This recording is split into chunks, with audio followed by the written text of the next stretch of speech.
algorithmic, where you could just, instead of you having to go and study all this stuff yourself, it could be part of a program where Constitution Man, his knowledge, it could be geared by setting in certain information, and then it would go like a program, a computer program, to the case law and the things like that automatically through cybernetic process. If you had a couple $1 million, sure. Well, why would it take a couple $1 million? But it is possible.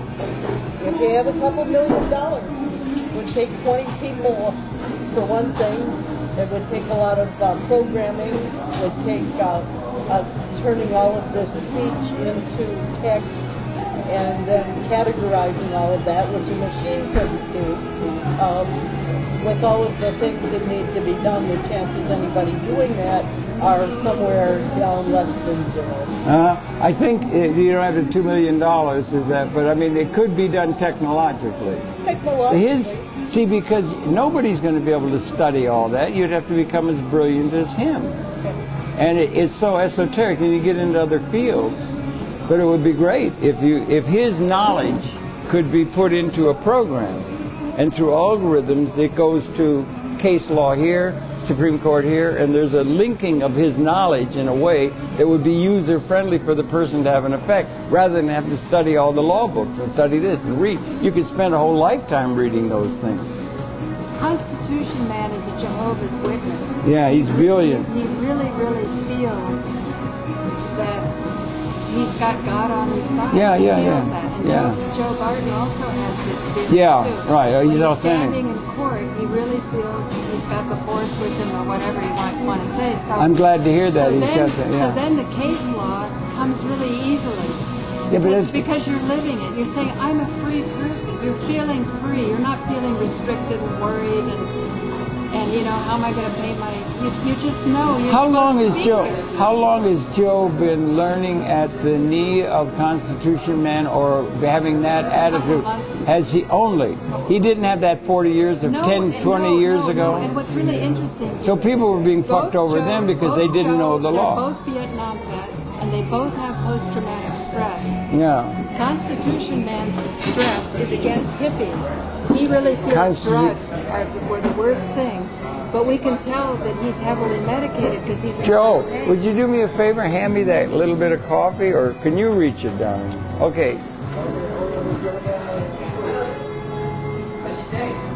Thanks, man.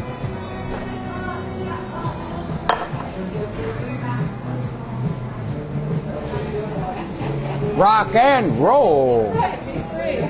You're more spaced out than that monkey in the loft on Barrack Street.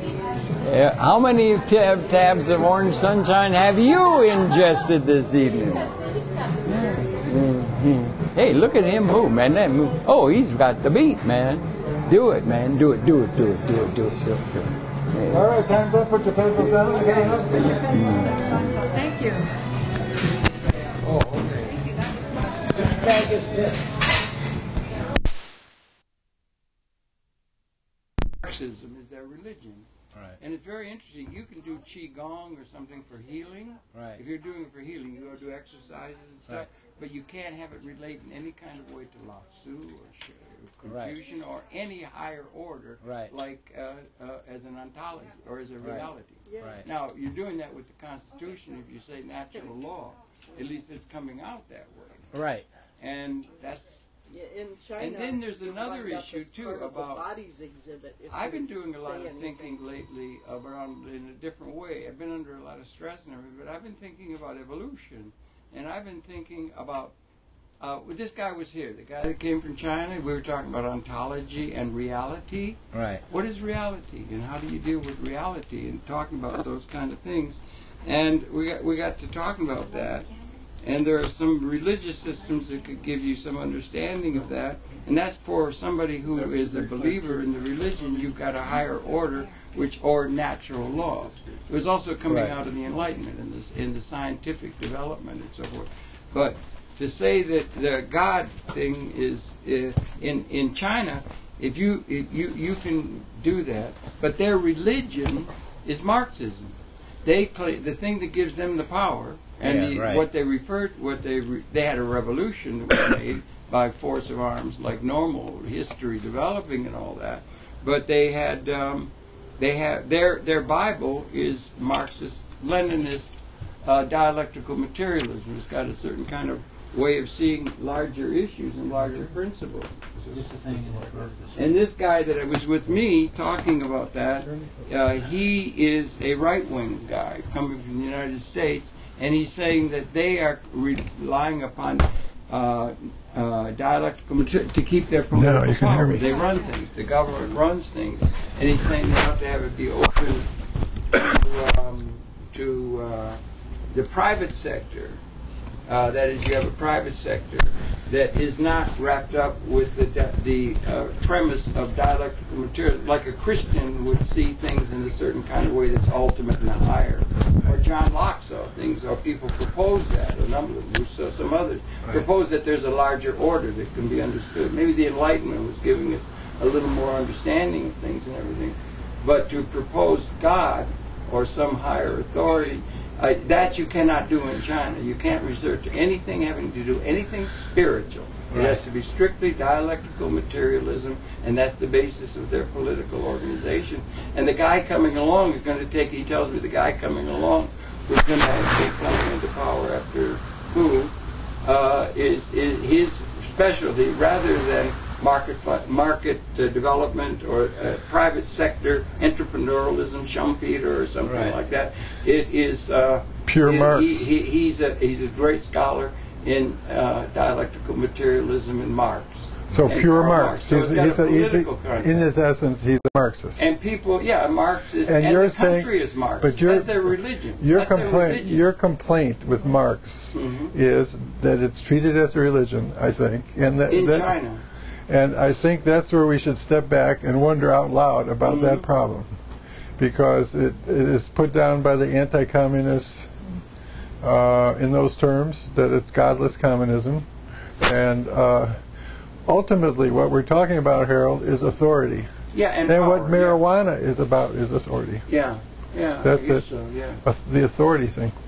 But I mean, that's what keeps people in the spell, is the authority thing. Yeah, but I think if you're taking a sujurist stand, or you're referring to the idea that there is a almost a religious. Let me put it this way: that higher order. Yeah, what we're saying is that historical development within a dialectical materialist pattern. Now it can be understood philosophically. Our constitutional form of government, from when they first started it, they said that we are endowed by our Creator with certain inalienable rights. Yeah. So right from the start, our constitutional form of government was based on a thought that there's a God. Yeah, but they were mostly deists and stuff. Yeah. It was into question. But none of these religions have anything to do with they had real God. Organized religions are bullshit. Thank you, all of them. But God exists anyway, or at least it could go. Chaos It could go to an idea. Is there a structure to the universe? Is there something we can understand? It can go to larger questions of ontology, epistemology, and all of this. It can go to all those higher orders, and that is something that they want not in China to have. Right, I know. Or it's a question of how do you deal with things in a philosophical sense. And then the thing I've been really interested in lately, talked about it with Joe coming down, is evolution. And our consciousness that appeared 200,000 years ago, we're all out of Africa, 10,000 generations.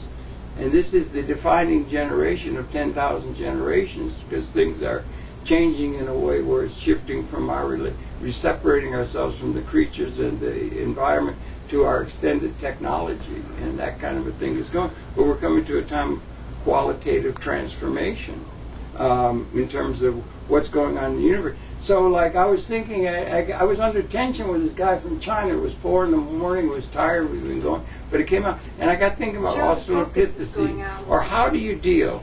How do you deal with it was a far different world.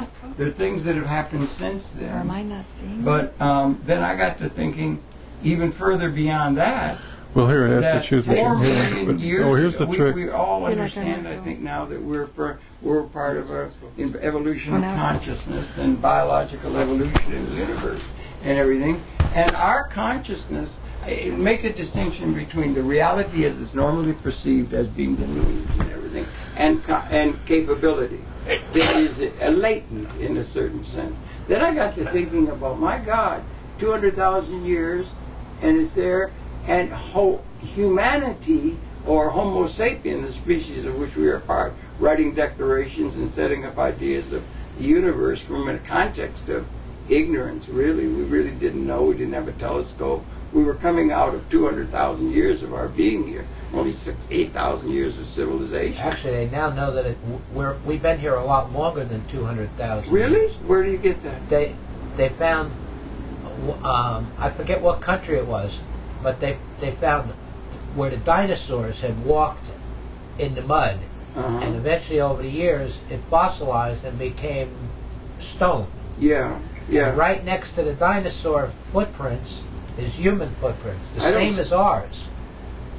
Well, that's some sort of a thing that I'd have to see, chapter and verse. Let me jump in.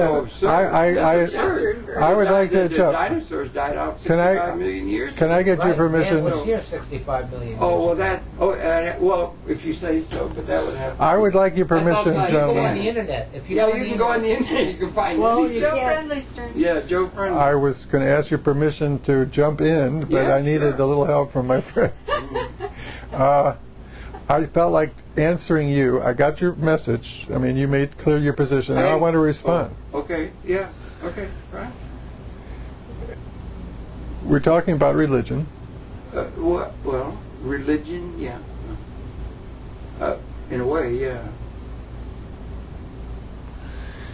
And I thought it was kind of cute when, even though you were kind of complaining religion, there was that moment. Is it this mic? Is this mic or the other one? I guess you're okay now. Yeah, that's better. Okay. Yeah, what? Is that in a non-religious way? You said, "My God," the da da da da da, and it was like, "Oh, there's Harold's little private God really happening." It's like what we're talking about is authority, and the highest authority, and how do you deal with authority in our system? It's split up between Madison Avenue and the mainstream media. That's authority, reality, authority. And what marijuana does is sort of, hello, I have some other, like they're doing a number on me, and I got my own thing. And so that it's a waking up to that trip. Yeah, it is a different state. So it's authority. It's conformity, authority as a boundary. You know the deal? Yeah, but it goes into larger elements. It goes. I'll get large, baby. I'm going to go large. But I mean, are you with me so far? Well, yeah, except I wouldn't make that clear. The thing. Well, you don't want it clear, bro. What it differentiates on reality from what is normally perceived. So we got different ways of perceiving it and communicating. Acting, and another. We're talking acting. It's like a child is taught by its parents. No, act right. You know, in this situation, you're supposed to make this kind of face instead of that kind of face. I mean, that's what you're saying to surrender to. It's conditioning, right, or nurturing. But no, it's cultural impositions upon what marijuana loosens. So you got a fresh chance to be natural, organic, pure. You know, can you dig it, brother? Well, I can, sure. I mean, it's there. I mean, it's there. We know what happens. I mean, you know, the synapse and the and the tetrahydrocannabinol, and you know, we didn't know that there existed neurotransmitters. The point I'm getting at is there's a difference in terms of reality between the historically perceived reality and the potentiality of the time. I was thinking humanoids were here. I'm sorry, it's going to be 200,000 years. Okay, if anything, they're moving closer to the present.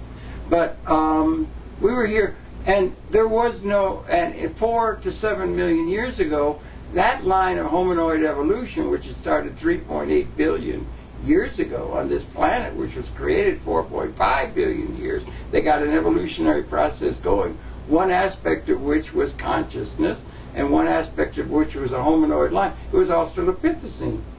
They contained what was going to become us. So there's something more in terms of a time frame you have to take into account if you're trying to deal with what we call reality. Right. Because then it goes out right to I want to ask you just about reality. Here's my reality thing, man. Here's the deal. if the Messiah were me, here's what I would do that's extra new on the new is my chart that I have in the house there. It's right on the wall there as you go everywhere, is Hubbard's curve. Hubbard's curve is like... Everybody's a sovereign, we're all messiahs, right, Rosalie? Yeah. But somebody has to manage to get everybody to look at the same moment in Hubbard's curve, and that is the reality that you're talking reality. That's the reality that's being ignored right now is Hubbard's curve. Hubbard's curve, I don't know what that is. Is that physics or where does it? Yeah, what does this Hubbard's curve? Hubbard's curve is geology. Geology, okay. Spell it out. I hear you studied that, right? Yeah. You studied geology, no, right? I've not studied anything, Joe. I'm just interested in everything. You studied geology. You really did. You studied geology. I didn't pay much attention to it. I didn't because there were other You things. majored in it. You can be anything and be a geography, political geography, physical, climate, anything. You can get away with being comprehensive. I'm a comprehensivist. I'm interested. Let the record show. Joe, are you an elitist? You don't like geology? Let the record show marijuana's effect on Harold. You are so quick with the words, man. It's like you're dodging. When it's like it's good to see you argue, buddy. To learn. Have you heard of Hubbard's curve? I haven't heard of it. It's a geologic thing. Well, apparently you told me is algae from 200 million years ago in the Cretaceous. Oil is old algae. Old algae. Okay. That was really interesting. No. I'm really interested. That's really. How old is it? We had a crop, 100 million year long crop, 200 million years ago. Said, yeah. So picture the numbers now. Here's interesting. No. I'm really interested. That's really. How old is it? We had a crop, 100 million year long crop, 200 million years ago. Said, yeah. So picture the numbers now. Here's the numbers. Cretaceous? Or are you familiar? I'm not familiar. Oh, that's going to help a lot when I'm going into the numbers. Sweetum, a big 3 versus 2. It was 100 million years ago. 1, 2, 3. 1, 2, 3. 100. 1, 2, 3. That's it. That's it. A Jewish accent. 1, 2, 3. Oh, 1, 2, 3. Oh, that's it, Harold. 1, 2, 3. 1, 2, 3. What is such a number? 123 million years? That's Hubbard's curve. Yep. Hubbard's curve is about a story that started out 3... Fictionally. Fuck you, bitch. Oh. Why'd you say that? Why'd you say that? Your internal dialogue. Whatever. Why'd you say that, Joe? But... Why did I say it? It's a little too negative. So,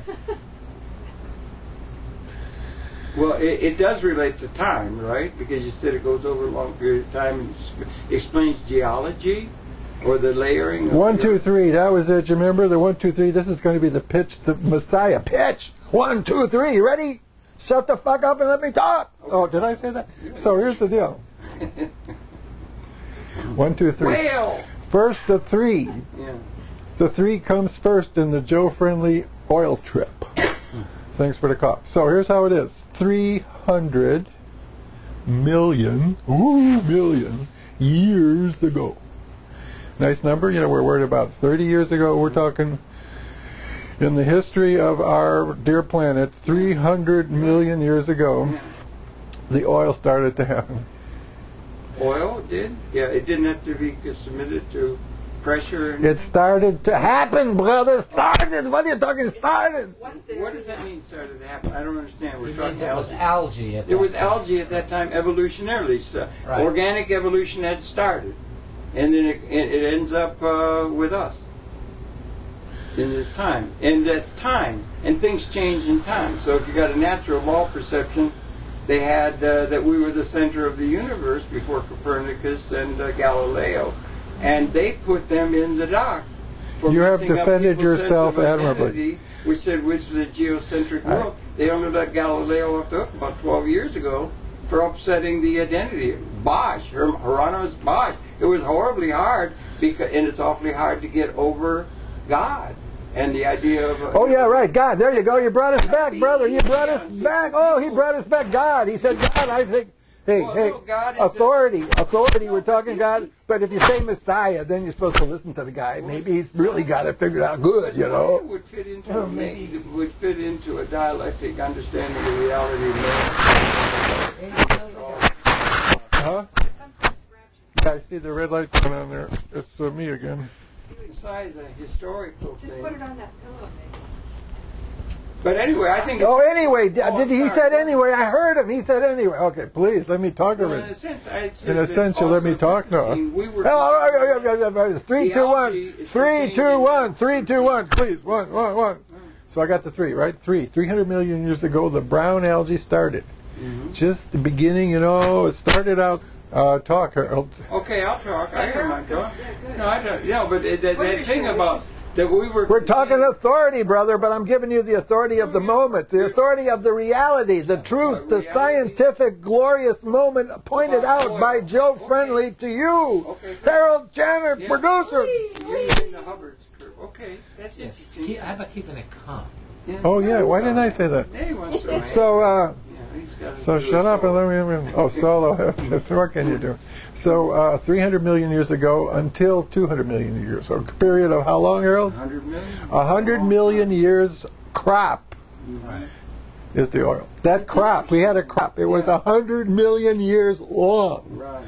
There's just so much that got accumulated. Yeah. It's the blood of the earth in a way. It's the blood of time. Is it? Yeah. Well, that's it's time's blood. I know. It's solar energy married time and left it with the brown algae that got squeezed to make it extra, the essence. And that stuff, half of it, we used up in 100 years. Well, yeah, okay. That's the big part. Well, we already used up half of it in 100 years. Now, in your scale of justice, the scales of justice. That's probably Langley checking. You know what I probably need is a new battery in one of the transmitters. But I do have, I have plenty of batteries. Yeah. But where's the black case? That's the only question. Paul is so good with the on the sides of the case are the batteries. Everything in order. On the ends. You guys do that camera work. It's so good what you guys do. It's really, that's really interesting. 300, yeah, right.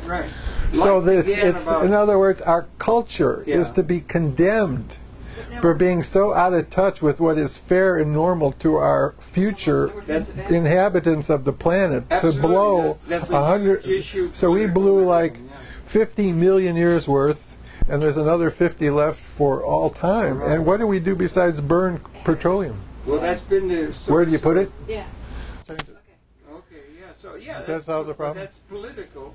And is part of an evolutionary process. But the question about the alteration of things in terms of time, we were contained in the Australopithecine.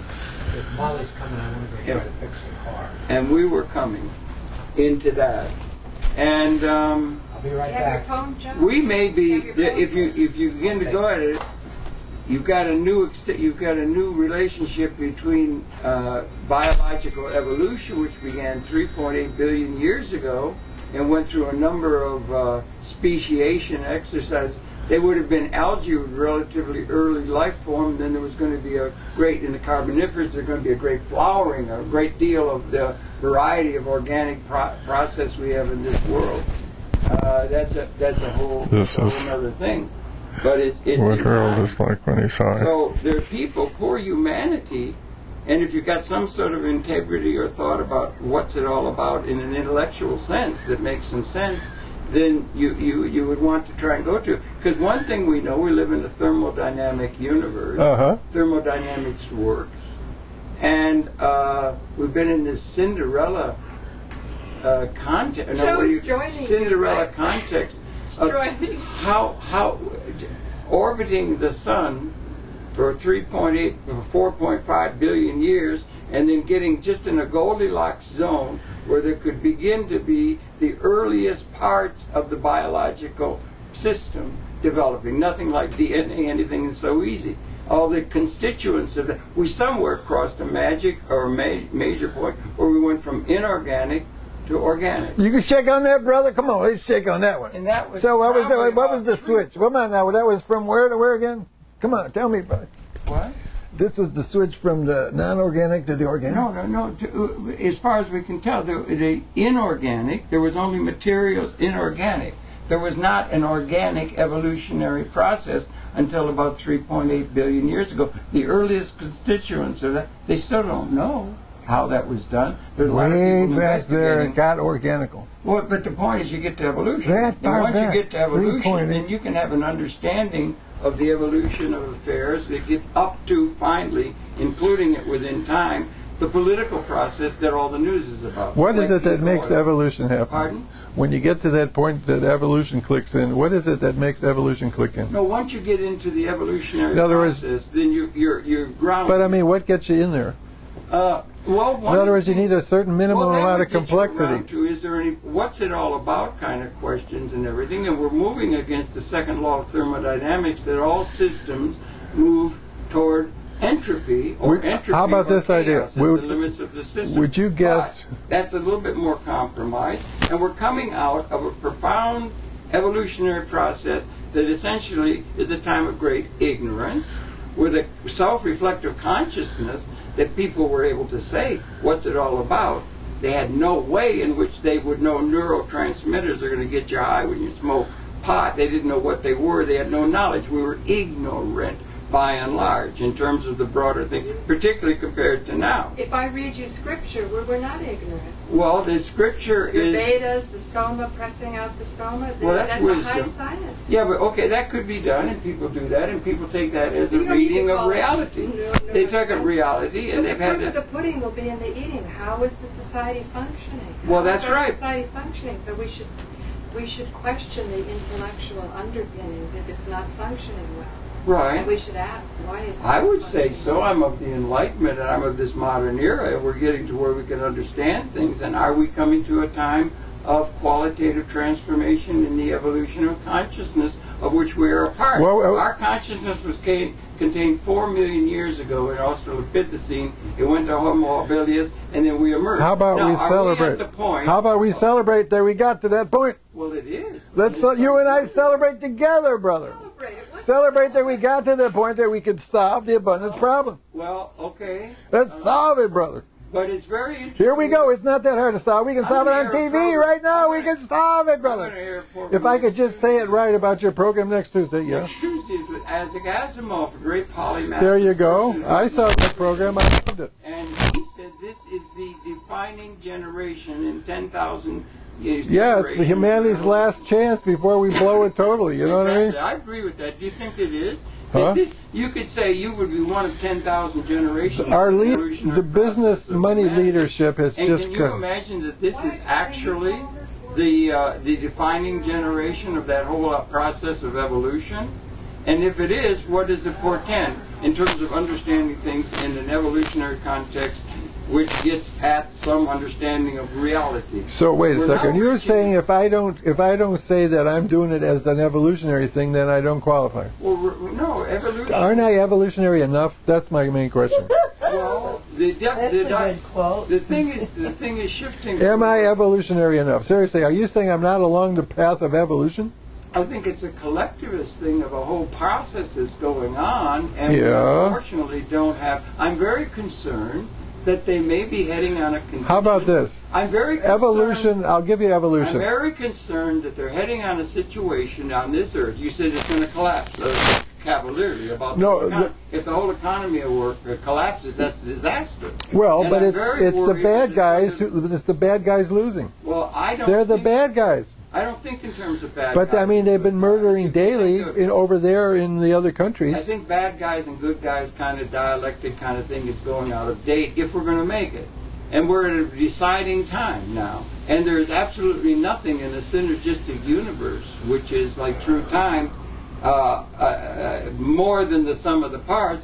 It doesn't necessarily mean that. I'll put it we're this going to way. make it. I'll put it this way. If you examine fairly and openly the dynamics of our current economic system, it does not encourage decisions that are directly aimed at making people happier. Oh, I agree with that. Yeah, I agree with that. Yeah, And therefore, within the it's basically it's a pathological direction as opposed to, let's call what people would pathological versus human thriving. In other words, we want the people who are making the decisions in their hearts to sort of like the idea of humans thriving as opposed to screwing them so we can get some money for the shareholders. Shouldn't that be economics? That is economics. Shouldn't yeah. economics be the study of human happiness? Well, Otherwise, happiness resources. What are resources worth if they're donated? Can we change the letters a little bit? Instead of calling it economics, can you come up with some new? Can we stick an X in or something? Because you're going to have to relate to that world of reality. No, you know what it is? The world at that end is the cut.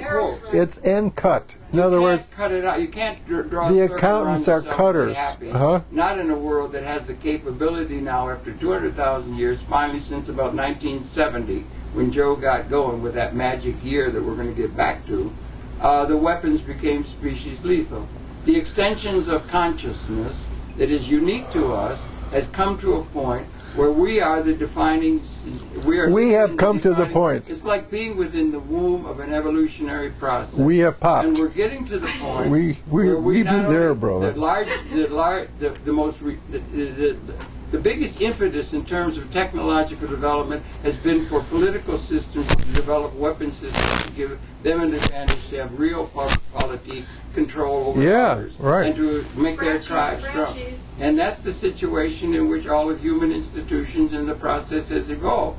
180,000 years that we're wandering and gathering, and then we got civilization, and we come to the point now. We're now at the point of the qualitative transformation in the evolution of universal consciousness. Now, would you repeat those words again? Well, nothing. We have right at a period. I mean, this is one of your favorite phrases, so I want to just acknowledge the exact words which you do really happy to make that connection between Australopithecine containing us. That was nice, yeah. And we were contained in Australopithecine. It brings in time. We have created a new boundary in the time universe. You know what I'm talking? And so no, really, here's what I was saying. We created a new line in the curve by just...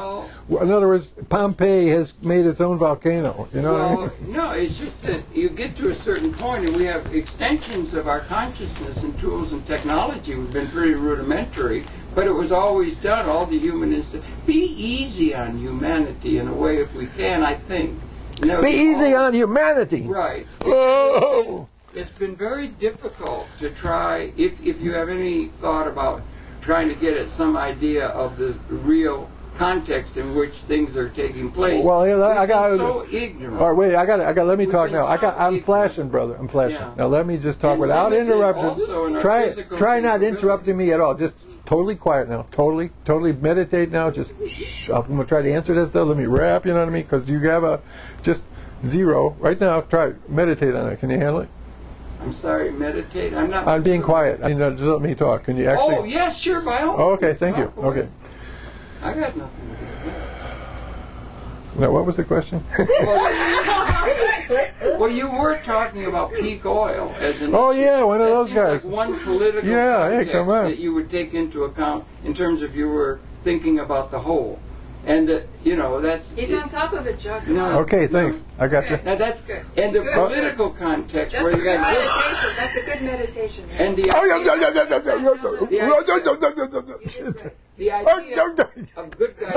guys, we have to get over that because we're all in the context of what we want to have is understanding. He was there for a while, and you kind of... Okay, go, Chuck. 1, 2, 3. That is the big Joe Friendly. 1, 2, 3. 1, 2, 3. Joe, what's this? He goes like this. 300 million years ago, we started making the oil. 200 million years ago, it was all over. That got stored for an extra 100. It's seasoned, you know what I mean? For an extra 100 million. And those little algae... And we're talking now about millions of years. It takes a Joe Friendly to bring the American people to look squarely at the responsibility they have to examine what they did to our planet. Well, that's a thing that's inherent in the climate control. No, you're talking about the humanity and... the red right in the black. Okay, all right. All right, what can you do? Well, the Messiah... No, anyhow, the curve, I didn't tell you the curve. The curve looks like this. Here's the curve. The curve is like this. We started out discovering oil as available to drill out of there. You know, we figured out how to get the oil in the beginning around 18. Okay. Then it got to be like around 1900, right there. We were already, kind of playing tricks with oil. It had gone from a couple of cups to, hey, you can do good lubrication, and Yeah, they used to use whale That's oil for 1900. lighting. They would want it for lighting. Yeah, it would be. It was, that would do it because burning was already. You know, they weren't ready for that trip yet. They were oil. It was part. Helping Molly Park. It was part of. And then New York Park. then 1960 got about this high. From here, from 1900, oh, okay. well, 1930, you know, the car, okay, yeah. So it got about here. Yeah. So there you go. That's the deal. Yeah. Till 1960. Mm-hmm. Now, what is heavy duty is what happens after that point. It goes so high that it looks kind of crazy. You're talking exponential. Oil, right. It went exponential. Yeah, right. It's going well. So here's the curve. You ready? It went like this. Yeah. And then 1960. Uh-huh. You ready? No, it begins to go and it's like L. No, it didn't begin. I didn't. And then it goes exponential. That's across the boards, Joe. That's not just oil. That's also computing. That's also understanding things. And what is going that way is everything. We're getting into information overload. Well, we're getting into information overload, but first I wanted to at least what do you call it?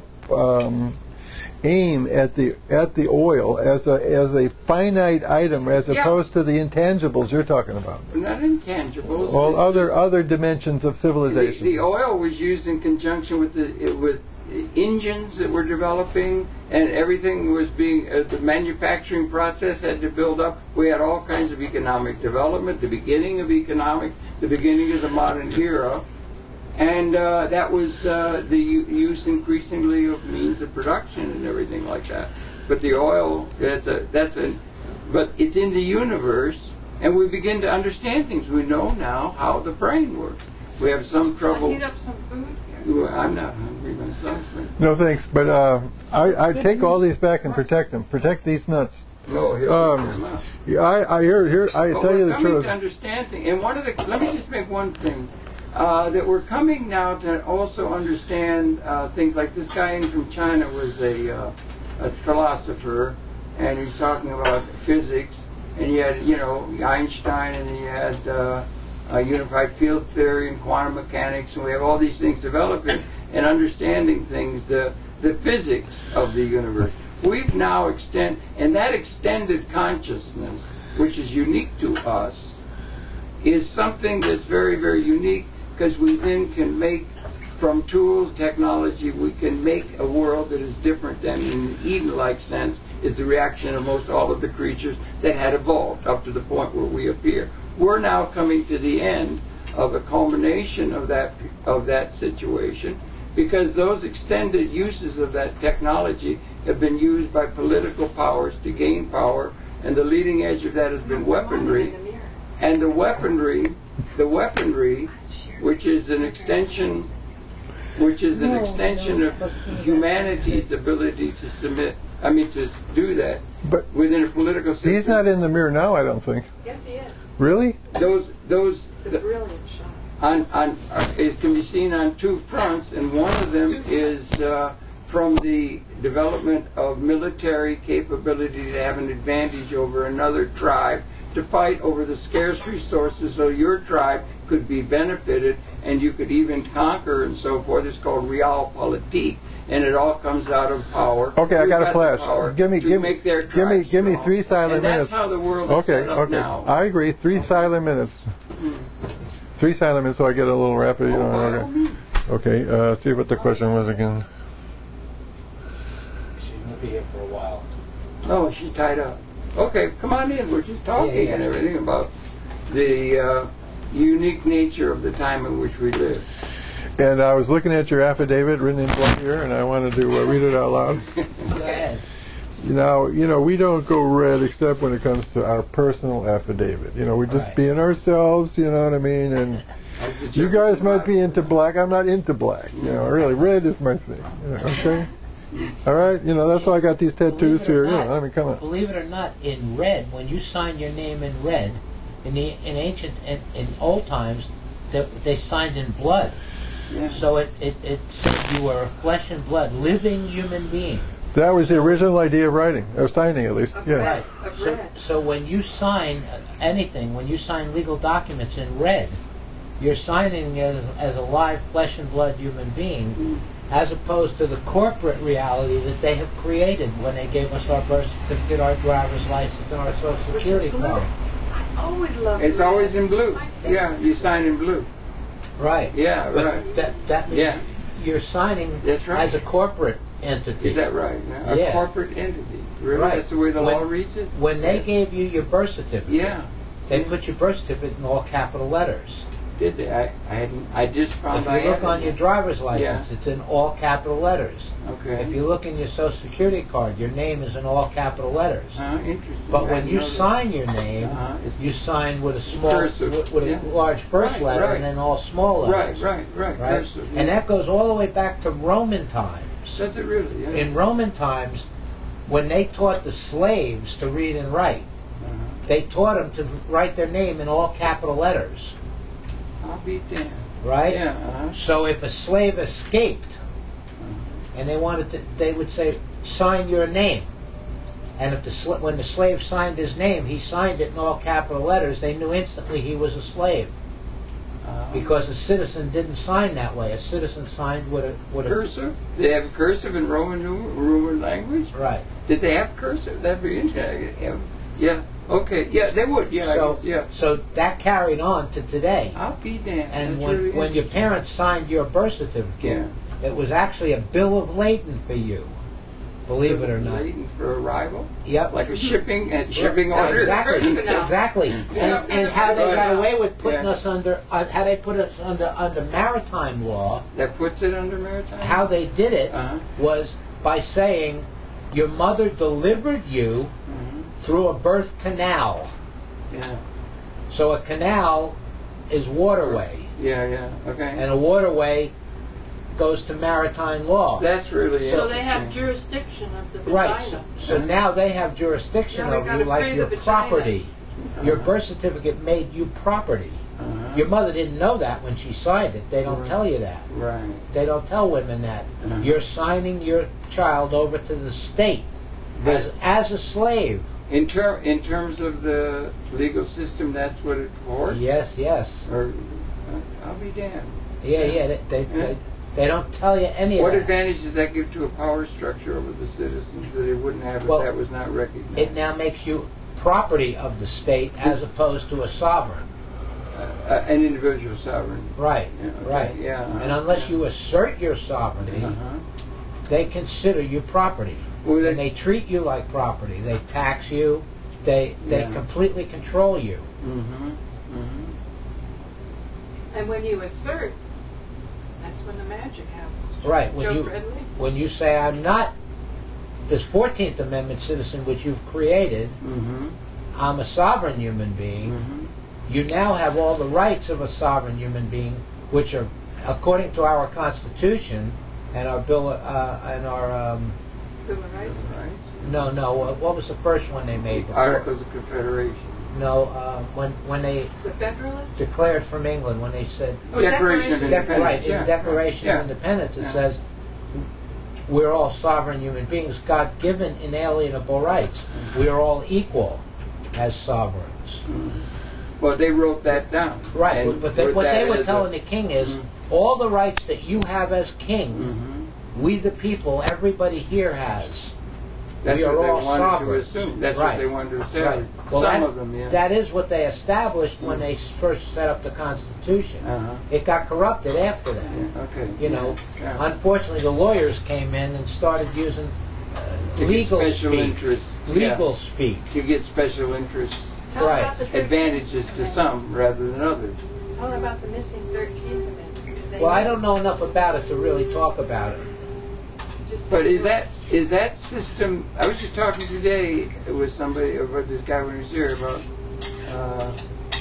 legal system. We have various legal systems in the world. We have various religions, and we have various theologies and so on. And then we have various legal systems. We have the Napoleonic Code, is different in France than here. And we have common law. They have Indian law. They have different laws. Now, how do they compensate? How do they what would the word pattern recognize instead of they're different? How do they integrate them? And at what degree have we gotten to the point where those individual notions of reality and legal structure that's appropriate. Apparently, the United States of America has a different idea than Muammar Gaddafi. Right. Okay? Right. Has a different idea. So how do they all come together in a pattern that gives universal understanding to where we stand as a human species? Well, I personally think that the Founding Fathers had it when they said all human beings are equal. We're all sovereign. If you did that with the whole world, everybody in the world is a sovereign, and government doesn't have say so over it. I'll give you an example. I'll give you an example of legal speak of how the lawyers changed what we think of in normal terms into a legal. They've corrupted it. Okay, now when you go into court, the judge will say to you, "Do you understand the charges against you?" Now, normally we would think understand. We would think Webster's dictionary. Right. I understand. Yes. But if you look up the Black's Law Dictionary, which is the dictionary that all lawyers and judges go by, that's right? Okay. When you say I understand, what you're actually saying is I stand under the charges. The judge is saying to you, do you understand the charges? And when you say I understand the charges, what you're actually saying is I stand under the charges. And they say, okay, since you stand under the charges, we can go forward with the trial. Amazing. So you've now had a contract. Well, that's you're now contracting. That's legal chicanery and manipulation of language. Right. The advantage of the privilege. Right. Power structure. But maybe that's the process of becoming enlightened. To go through that. But they've done that with... Wow, to stand under. So many to of assume the words the stance. that we normally would relate to. Like if I said to you, do you understand? You'd say, yes, I understand. And we would be in agreement. Yeah. But in court, when you say, I understand, you think you're using Webster's dictionary. Yes, I understand what the prosecutor just said. Blacks, But in legal terms, you're actually using the Black's Law Dictionary. And what you're saying is, what he's charging me, yes, I stand under those charges. So now they can go on with the trial. If you say, no, I don't understand it, I don't stand under those charges, that makes it so now the judge don't have jurisdiction and the prosecutor don't have jurisdiction to continue. Yeah, that's amazing. And you're back to natural law. You said about that. I got You're back to natural law. The guy who said they don't want drugs, they want to have information about drugs. Right. They don't want they want information about it. And you are a fount of information about understanding and using the legal system to the advantage of the disadvantage. If it please the court, if it please the court, I do believe that you have raised an exception to what I've been saying before, that demurrer might not be the first thing, because you have to first get to the charges before you get to the pleading. Right. And therefore, you're raising an issue before you get there. I'm saying I demur to even plea. Yeah, no. That's what a demur is. I'm not sure, but it sounds like in the language, the charge has to be identified. So do you understand the charge? Then how do you plead? So they nail you on that first question. Right. So that's before time to demur officially. Right. That's a different question, and that's a jurisdictional question, deeper than I have ever played with. And you've been studying up on it. Yeah. But I will say this: it's a hang-up to the extent it does prevent going the next step to the demur. I think. Right. That's Is it right. What you're saying is when you say, "I don't stand under these judges." See, what we have, the one thing that we have that all law recognizes is our right to contract. No, here. Let me put it another way. Hold on. I see root beer. Is that when you're designing judicial procedures? I'll have a root beer too. When you're want a root beer? Yeah. And Harold will have some. Yeah, okay, great, sure. That'd be good. That'd be cool. When you're designing a federal system that has to deal with authority and recognizing sovereignty, they do play games. And somewhere along the line, they do know you got sovereignty. It ain't like it has occurred to them. Right. So it's how to fuck around with it and effectively. Right. So it is true that you start off meeting, you and the judge are both sovereign at the beginning. and then he says... No, the judge isn't. Once he puts on the robe, he's now an employee. He's not a sovereign. When he takes off his robe, he's a sovereign citizen. But the police are not sovereign, they're employees. The president's not a sovereign, he's an employee of we the people. Yeah, okay, that's interesting. Well, hold on a second. What would you call a creature of honor? I don't know what you're saying. A judge is beheld as honorable, so it's your honor. So what do you call a guy who's obligated to be honorable? In most places... I mean, in other words, it's almost like clergy. In most courts, they're not honorable, they're criminals. But they're supposed to be. Yeah, but they are. They're seen like a secular god. Even their cannery is to bring them into a semblance of being an honor. Right. Whether they are or not, that's the motions they're going through, is to stay in honor. But legally. That's why they have to trick you into giving up, into contracting with them. Once you contract with them, you now say, okay, I'm on your chessboard, and we're playing by your rules. That's it. You accept our rules. Right. That's it. Right. So once you contract with them. So the charges is really will you play by our rules? No. In court, you as a sovereign human being have a right to contract. Now what they do when you go into court is they trick you into giving up, into contracting with them. When you say in court, yes, I understand the charges, you've now contracted with them. You've agreed to their terms. You've now agreed to play on their chessboard. If you say, no, I don't accept the charges. Or now, if you don't agree to their terms, now let's think about it. Hold on. Let's assume you're... They would say, have to go they would just be a normal person. They would say, sure. Law. Right. And so it's trickery. Right, because they don't understand. Well, if I was they teach this? And lawyers will never tell you that. Well, do they teach this to lawyers in law training and everything? No, they don't even teach lawyers this. You only have 2 minutes. But would they understand it? From the other... I have more batteries and more tape. When I told them it, they kind of scratched their head and they go, it sounds right, but I don't know if it's right. Because what they teach lawyers in school, what they teach lawyers in law school, is how to argue. Yeah, particularly here. They teach you how to fight, and how to keep fighting and keep arguing and keep arguing. Yeah, right. They don't really teach them how to avoid the argument. Because it's their profession, which is why the 13th That's why when you assert your not sovereignty, you say, I'm not going to argue with you. I'm a sovereign. Who the fuck are you? Who are you to bring me before you? Show that you have any jurisdiction over me. And if you don't contract with them, they can't show any jurisdiction. It's really interesting. You told me that, Joe, and that you told me that. I didn't know that. Yeah. And I would venture 99 as far as the eye can see. Most people don't. Would not know that. Right. So they would have just been subject to that. And what are the implications of that in terms of their relationship to the wider order? You get tricked into jurisdiction, and once you're tricked into jurisdiction, they can fine you or imprison you because you've agreed to play by their rules. It's not, and the court that you're going to isn't a constitutional court. Which I'm getting confused, you know. But that's the tricky. Okay. I'll give you an example. The United States of America used to be, when the 13 colonies did it, it was the United States. They were in compact, in agreement, right? Well, there was an Articles of Confederation led up to that. They were in pretty considerable disagreement alongside